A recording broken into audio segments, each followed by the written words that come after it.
course, all of our news reporters for the GLP-1 community are talking about the latest bit of legislation that is being presented that could potentially do a lot of harm when it comes to those in the GLP-1 community who utilize compound medications. So I'm going to talk to you about it kind of like in a practical sense, right? As somebody who uses compounded medications.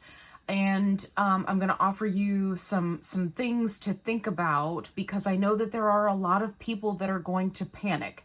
So before you panic, please watch this video. Today's video is brought to you by TryShed.com. Now, whether you are just starting out on a GLP-1 journey and you're looking for a supportive, well-educated doctor to really walk you through what your journey is going to be like, or if you are looking to switch companies because you're looking for something that's more affordable, coupon code below, or if you recently lost insurance access to a GLP-1 or you got that dreaded letter in the mail, don't worry, TryShed has you covered. I'll have everything linked down below. They have GLP-1s, they have other peptides, they have a vast variety of quality supplements, which I'm currently testing, and there is a little bit of something for everyone. So if you are looking for a trusted source for your GLP-1 journey, definitely check out the links in the description box below. So what is this legislation that's being proposed, and what harm could it potentially do? Now, I'm not going to make you go through the entire video. Before I say, it's not time to panic, it's not time to stockpile yet. So please just, if you need to come back to this video, then come back to it, but at least take away that much. Now, about this legislation, in my opinion, it is being posed under the guise of safety, and really, just in my understanding of what I read, which, you know, you can always go and read these sort of things online. They can be a little bit dense, but it's not too bad. There was only one point out of the 4 or 5 that were made in this legislation that had anything to do with safety. So let's just be honest, it's not about patient safety. Let's just be transparent about that. We like to put acronyms on things, right? SAFE. But really, that's not what it's about. And that's not really a shocker, right? Obviously, we understand that Big Pharma is lobbying to have compounding shut down because they are under the impression that it's hurting their market share. Pretty sure Eli Lilly just hit $1 trillion, so not quite sure what they're talking about. The thing is, if these big pharma companies wanted to do away with compounding, all they'd have to do is drop the price. I've said it once, I'll say it again. If they were offering a direct to consumer pricing option like Lilly Direct and NovoCare that was the same price as compounding, and there was a telehealth option, which there are many, that would prescribe and send to those entities, right? They already exist. Then people would do that. But they're not going to if it's more expensive. Now, there are some people, and I see them regularly in the Facebook support groups, that just don't know any better, or they've kind of given into the media propaganda that is, you know, compounding is bad, blah, blah, blah, right? Like, and there's not much you can do when it comes to educating those people. Like, they just have to learn on their own, or they just have to waste a lot of money until they can't anymore. But the fact of the matter is that legislation like this is not about safety, in my opinion. It is very much about gaining access to information, right? Because they want to know, they want to limit how many compounds are being made. They want to know how many compounds are being made, right? They want all of that data because they want to know exactly how much money they're missing out on. And of course they want it limited because they don't want somebody else making that money, right? It's really kind of silly, again, in my opinion, because what's going to end up happening is if they do this legislation, many people will just panic buy in bulk, just like they did the last time when all of these lawsuits started going down, and it was like, is compounding going to be, going to be made illegal? And right, like they're just going to panic buy, and then while they're stockpiled, they're going to start researching about research grade and gray market. And what it's going to end up doing is, again, it is going to push a lot of people in that direction. And unfortunately, the research grade and gray market has become a much more treacherous place than it was to begin with. To begin with, for those of you who may not know, the community was very much you don't get information spoon-fed to you. You have to take the time and follow the steps and do the research and learn, right? It was not let me spoon-feed you the information. Here you go click this link, go do this thing, place an order and wait for it to show up, which is essentially what it is now.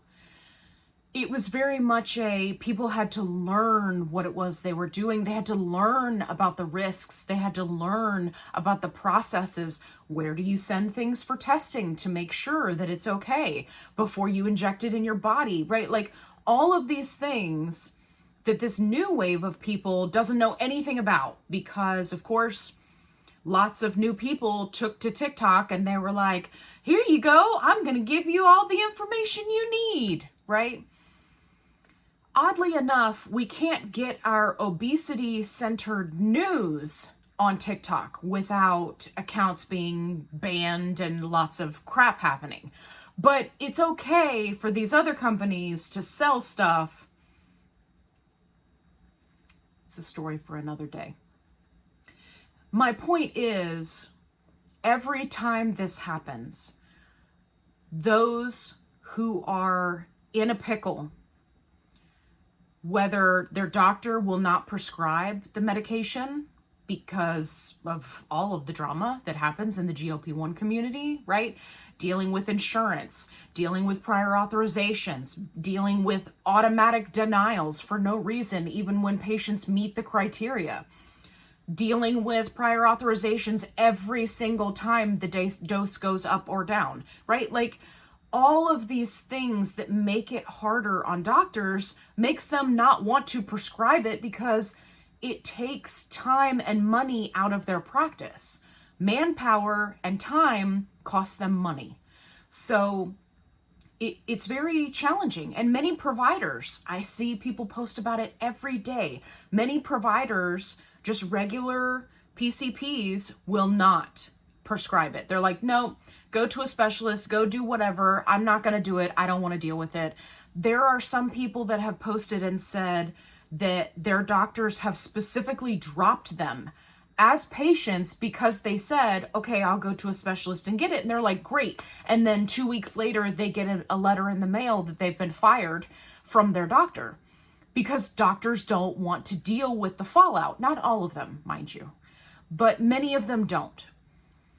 Here's the thing. If you are somebody who is in this situation, if you have lost access to a GLP-1 or you're about to come the first of the year, whatever the case may be, make sure you drop down into the description box because I have a reliable source linked for you with trished.com. I have a coupon code that you can use that will save you money, and we need to ensure that people have a reliable, well-trained doctor and a telehealth company that is partnered with a quality compounding facility so that they can have the safe access that supposedly these, people in the higher ups are so worried about. If they were so worried about your safety, they would be going after research grade and gray market first. But you notice they haven't done anything to stop that. If you wanted to attack the most dangerous option, wouldn't you start there first? Well, they don't care about that. Again, because it's not about your safety. It's about what hurts them most money-wise.